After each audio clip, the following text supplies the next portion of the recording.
मेरी ground reporter team आज धामों की यात्रा पर है और मैं गंगोत्री धाम, माँ गंगा की अविरल धारा और मुख्य परिसर में बैठा हूँ। वो सामने की तरफ बिल्कुल मुश्किल से 10 मीटर की दूरी पर माँ गंगा, और ये है समिति का ऑफिस बना हुआ माँ गंगा के तट पर।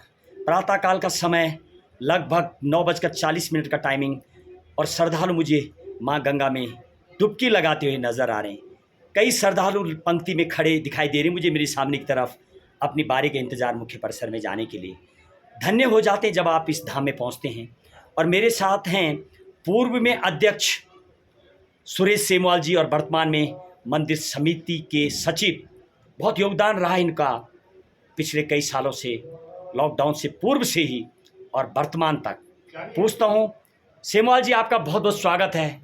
वर्तमान की यात्रा को लेकर के क्या बोलना चाहेंगे आप? बोले गंगा मैया की जय।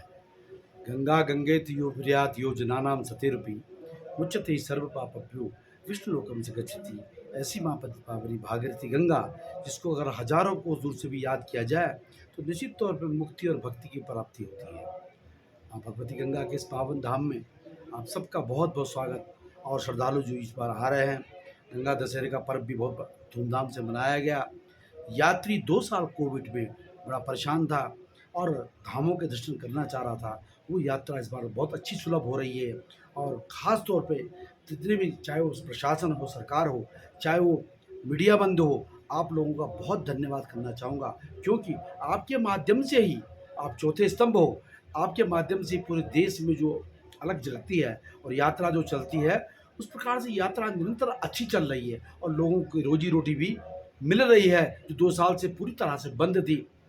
गंगा मैया सबका पेट भर रही है, सबकी झोली भर रही है। जो जिस प्रकार से भाव से गंगा मैया के तट पे आता है, जो मांगता है, धन मांगता तो धन मिलता है, वैभव मांगता तो वैभव मिलता है, और जो मुक्ति मांगता है उसको मुक्ति मिलती है। सेमवाल जी, यदि मैं मंदिर परिसर के इर्द गिर्द की बात करूं, शासन और प्रशासन की जो व्यवस्था की गई है सरकार की, उसको लेकर के क्या बोलेंगे आप? निश्चित तौर पे मैं आपसे बता दूं, जो मंदिर समिति के परिसर की जो सारी व्यवस्था है, वो श्री 5 मंदिर समिति गंगोत्री कि सेमवाल परिवार के हम लोग सदियों से करते आए हैं, करते चले आ रहे हैं और करते रहेंगे।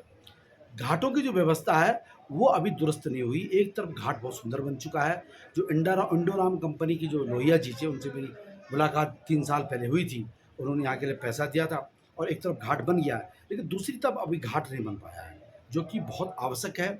सामने की तरफ घाट नहीं बन पाया है। साथ ही पानी की जो अच्छी व्यवस्था है, एक ड्रेनेज सिस्टम जो हम चाह रहे थे कि पानी ज़मीन से निकले, जिससे साफ़ पानी लोगों को मिले, पानी की व्यवस्था भी की बहुत आवश्यकता है। और उसके अतिरिक्त यहाँ पर हेलीपैड की बहुत आवश्यकता है। मुख्य परिसर के सामने वाले साइड में जब मैं अभी दौरा कर रहा था, तो उस तरफ पानी की समस्या बनी हुई है, ऐसा बताया जा रहा, फोर्स नहीं है। तो कहीं ना कहीं शायद टाइम के भी ऊपर की तरफ बनता है क्या? इसको लेकर के भी जी, कुछ समिति बोलेगी? निश्चित तौर पे CSR फंड के तहत हमने जो है स्वच्छ मिशन, जल मिशन के तहत जो है दिल्ली में नैयर साहब से मुलाकात की थी, और उन्होंने जल के लिए एक प्रारूप दिया था कि आपको ONGC पैसा देगी। तो वो पता नहीं कहाँ अटका हुआ है अभी, उसकी भी आपके माध्यम से कहना चाहूँगा कि वो चले और अच्छा से पानी की व्यवस्था हो। उसमें बहुत अच्छा प्लान बना रखा है। हमारे गांव के पंकज सेमवाल जी हैं, वहाँ पर उन्होंने एक बहुत अच्छा मैप बनवाया, और उस मैप के अगर वो पानी शुरू हो जाता है तो गंगोत्री में पानी की कोई कमी किसी भी तरह नहीं रहेगी, बड़े बड़े टैंक बन जाएंगे। माँ गंगा के भक्तगणों को क्या आमंत्रित के रूप में और क्या बोलना चाहेंगे आप? बरसात भी आने वाले हैं, ओवरऑल क्या बोलेंगे आप? निश्चित तौर पे मैं कहना चाहूँगा, गंगा मैया का दरबार खुला है, चलते रहो, आते रहो, आते रहो, आते रहो, क्योंकि अब कावड़ चलने वाली है। भगवती गंगा के जो भक्त हैं वो ये नहीं देखते हैं कि रोडें टूटी हैं। अभी जब आप कावड़ में देखेंगे तो लाखों लोग आते हैं और गंगा जल को लेकर अपनी मनोकाम को, जो उनकी मन्नत मांगी रहती है, गंगा जल को लेके भगवान भोलेनाथ को चढ़ाते हैं। सेमवाल जी, जब हम मुख्य बाजार की बात करो, बाहरहाट की बात करो, कई जगह पर हमें वाल्मीकि मोहल्ला हो या दामा खाने का डंपिंग जोन हो, या कई जगह पर ऐसे बहुत बुरे हालत हुए पड़े नज़र आ रहे हैं। हालांकि ऐसे बोला जाते तो पतित पावनी गंगा है, इसके बाद भी कई जगह पर प्रशासन, मानो ऐसा लग रहा 4 साल से ज़्यादा से चरमरा है और नज़र आ रहा है। ये क्या है? निश्चित तौर पे ये बहुत बड़ी विडम्बना है उत्तरकाशी की भी, जो वहाँ पर कूड़े का प्रबंधन नहीं हो पाया। अभी जो तत्काल अध्यक्ष है, उन्होंने 3 जगह उसको प्लांट लगाने की कोशिश की। एक जगह तो प्लांट लगा भी दिया था, लेकिन लोग कोर्ट चले जाते हैं। अब ये सब कुछ काम जो है सरकार का है। ऐसे निकल के आ रहा सेमवाल जी, कैसे भी लगते मानो यहाँ पर सरकारें बदलती रहती, कभी कांग्रेस तो कभी बीजेपी, तो ऐसे लग रहा मानो कांग्रेसी बीजेपी की दोनों की लड़ाई में शायद ये मामला 4 साल से लटका पड़ा है। पूर्व में जिला अधिकारी रहे आशीष चौहान जी को सरकार ने राष्ट्रपति अवार्ड भी दिया स्वच्छता के लिए, तो कचरा तो अभी जमा हुआ है, उनके दौर से आज तक है। तो अवार्ड देना ये कहीं ना कहीं सरकार की लेपापोती बोला जाए। मुख्यमंत्री साहब आए, उद्घाटन करके चले गए, सचिव साहब आए, उसी डोर से गुजरते हैं। डंपिंग जोन शायद रहना मुश्किल है आज की डेट में, बाजार में महामारी फैलने का पूरा खतरा है। इसको लेके क्या मेरा तो मानना ये है कि सरकार फिर भाजपा की आ गई है और धामी साहब से हमें उम्मीद है, वो एक ऊर्जावान मुख्यमंत्री उत्तराखंड को मिला है। तो मेरा निवेदन है कि तत्काल बहुत बड़ा इश्यू नहीं है, नगर पालिका को आप फंडिंग कर दीजिए, नगर पालिका को आप जगह दे दीजिए। नगर पालिका के अध्यक्ष जी बार बार इस बात को बोल रहे हैं कि तत्काल मैं इसको बनाऊंगा, बना भी दिया था। तो सरकार इस पर पहल करे, धामी जी इस पर पहल करे और राजनीतिक स्तर से उठ के बात करे। हालांकि जनता जग चुकी है, ऐसा लग रहा मानो वर्तमान की यदि बात करो 3 दिन के अंदर अंदर शायद माताएं जो जिसके लिए जाना जाता है समाज, माताएं जब जगती हैं, यानी गौ माता और गंगा माता और माताएं जिस धराधर की वास्तविक ही अग्रणी रही हैं, तो ऐसा लग रहा है कि आपको कुछ समाधान निकलेगा। होना ही चाहिए, संघर्ष ही होना चाहिए, क्योंकि जब कोई विकल्प नहीं होता है तो आम जनता के पास एक आंदोलन और संघर्ष के अलावा कोई चारा नहीं। माताओं को मैं बहुत बहुत धन्यवाद करना चाहता हूँ और मैं भी इसमें पहल करूँगा और इसके लिए जितना भी स्तर हो जाए, मुख्यमंत्री को मिलना पड़े, प्रधानमंत्री को भी मिलना पड़े, तो ये विस्तार करना जरूरी है जिससे काशी हमारी सुरक्षित रहे। सेमवाल जी, गौ कृपा कांक्षी गोपाल मणि जी यहाँ पर गौ गंगा को राष्ट्रीय माता घोषित कराने के लिए उनके प्रयास जारी हैं, अभियान और गंगा कथा भी चले उनकी सामने की तरफ मौनी बाबा आश्रम में। और मैं यदि ये तो युगों युग से माँ गंगा बहती आ रही है, आप सोचिए युगों युग से बहती आ रही दुनिया की 34वें नंबर की नदी है माँ गंगा।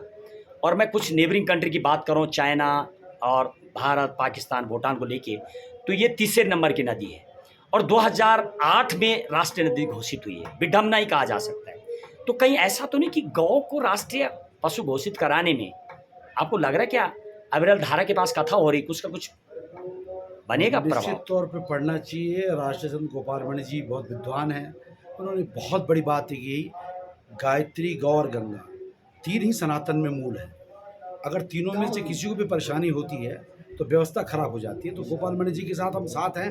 मैंने परसों से उनसे मुलाकात की और मैंने उनसे निवेदन किया कि अब दिल्ली की तरफ कूच करना जरूरी है, दिल्ली में बड़ा आंदोलन करना जरूरी है, पूरे देश को जागने की आवश्यकता है और माँ गाय को, गौ माता को जो है राष्ट्रीय माता घोषित करना पूरे सनातन के लिए बहुत आवश्यक है। आखिरी क्वेश्चन सेमवाल जी, ऐसे भी सोर्स निकल के आते हैं, ऐसे भी बताया जा रहा कि नमामि गंगे प्रोजेक्ट है, भारत स्वच्छ अभियान है, घाट तो बनाए गए, खूबसूरत व्यवस्था भी बनाई गई है, लेकिन कहीं ना कहीं बीजेपी जिस नैरेटिव से काम कर रही है कि कचरा का डंपिंग जोन कई जगह पर देखा गया, कई जगह पर नाले गंगा नदी में विसर्जित होते आज भी नजर आ रहे हैं। बिल्कुल ग्राउंड जीरो कवरेज है हमारे पास कल के दिन की। तो कहीं ना कहीं बीजेपी भी पूरी तरीके से माँ गंगा को अभियान तो चला रही है, लेकिन बताया जा रहा है ये बजट को ठिकाना लगाने के लिए भी अपनी पार्टी को फंड देने के लिए सरकार काम करती है। क्या आप इस बात पे कुछ? मैं एक बात आपसे निश्चित तौर पे कहना चाहता हूँ, ये तो राजनीतिक मामले हैं, लेकिन धामी पर मुझे विश्वास है। धामी को अब आगे आना चाहिए, क्योंकि धामी जी अभी जीते हैं, उनको माँ गंगा का आशीर्वाद पहले ही मिल गया था। मैं चाहूँगा कि धामी जी इसमें ध्यान दें और जितने भी हमारे गंगा के तट है उनको स्वच्छता का अभियान वो चलाएं, तभी ये संभव है। मोदी साहब जी भी इस बारे में लगातार प्रयास करते रहते, जबकि मेरा दौरा सिर्फ मैं कलकत्ता तक माँ गंगा तपोवन से लेकर के, और आखिरी दौरा मेरा अगले महीने है गंगा सागर का। मैंने भी देखा है प्लेन साइड में गंगा को शुद्ध किया गया, काफ़ी स्वच्छ मिली माँ गंगा। और यदि मैं गौ घाट की बात करूँ पटना में, वहाँ पर मुझे गोता लगाते हुए लोग नज़र आए। जब उनसे पूछने का प्रयास करा, उनका कहना है कि माँ गंगा है, पतित पावनी है, कुछ भी हो हम इसमें गोता लगाएंगे चाहे कितना भी कचरा हो, लेकिन वहाँ काम हुआ है। और उत्तराखंड में अभी कई जगह पर काम नहीं हुआ, हालांकि फंड बहुत ज़्यादा दिखाया जा रहा, खर्च हो गया। इसको कुछ बताएंगे आप? मैं वही बता रहा हूँ आपसे, जो फंड है, फंडिंग के मामले में मैं जानकार नहीं हूँ, एक्सपर्ट नहीं हूँ, लेकिन मेरा निवेदन केवल धामी से, आशा भी उसी पे है। धामी जी को ये काम करना चाहिए, माँ गंगा को बचाना चाहिए, नदियों को बचाना चाहिए, क्योंकि हमारा भविष्य इसी से सुरक्षित है। जय गंगा। चलिए, बहुत बहुत धन्यवाद। ये थे मंदिर के वर्तमान सचिव सुरेश सेमवाल जी। तमाम चीज़ों के बारे में गौ गंगा और कृपाकांक्षी के द्वारा कथा की जा रही, गौ को लेकर के, माँ गंगा को लेकर, तमाम समाज को लेकर के आपके द्वारा अपनी वाणी को रखा गया। बहुत बहुत धन्यवाद आपके लिए। जय गंगा माँ, जय हिंद, बहुत धन्यवाद, बहुत जय भारत। बहुत धन्यवाद।